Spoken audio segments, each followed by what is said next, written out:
It is correct, isn't it, that under your theory, subparagraph C5b is superfluous? So, Justice Sotomayor, I think that's respectfully not quite the right way to look at it. I think anyone who was sentenced under Section C5b would have to be sentenced under Section C5a as well, and so you sort of have to take C5 as a whole. And, of course, C5, because it's providing But still, why add it? If how you kill somebody is irrelevant under your view, because they're all going to get the same sentence. So why did Congress add C5b? I don't think there's a good explanation in the legislative history, Justice Sotomayor. I think my best guess is That's because your reading doesn't treat them separately. You want us to mesh them together. That's the reason why. Petitioner's reading gives a reason. You're absolutely right. If you do it in this way, you're going to get this minimum. If you don't do it in this way, you get the maximum under J alone.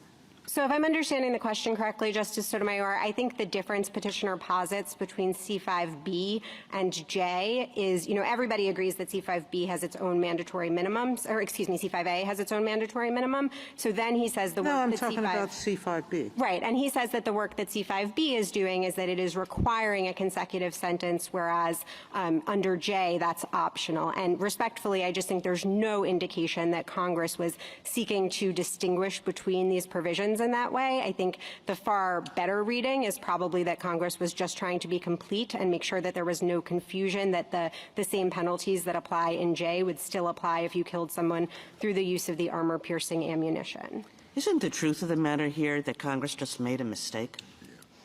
Your Honor, if you thought that Congress just made a mistake, particularly, we haven't really discussed the Blockberger question. I do want to get there. But if you thought that Congress made a mistake such that, the right result from the language was that this is all one offense, we have to charge J or C, but when we charge J, when we recognize what Congress recognized as a far more serious offense, then we lose the mandatory minimum consecutive penalty in C. I think that might be a case for an absurdity type of construction, because it is so implausible. But, of course, we don't think you need to get there, because we think the text and the structure and the history of the statute are themselves sufficient to clarify whatever ambiguity there is here. Why is it absurd? You have a sentence that gives you permission to impose the death penalty. That's a really big difference. We rule under absurdity where it makes no sense whatsoever.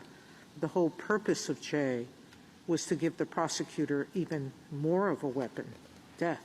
So a couple of points on that, Your Honor. I think obviously that is a purpose of J, but I think, as I was noting, there are inevitably going to be term of years sentences under J, and in that instance, I think it is quite implausible. You don't even need to get to absurdity. I'd point to this Court's decision in Abbott where it rejected implausible, bizarre results under 924C.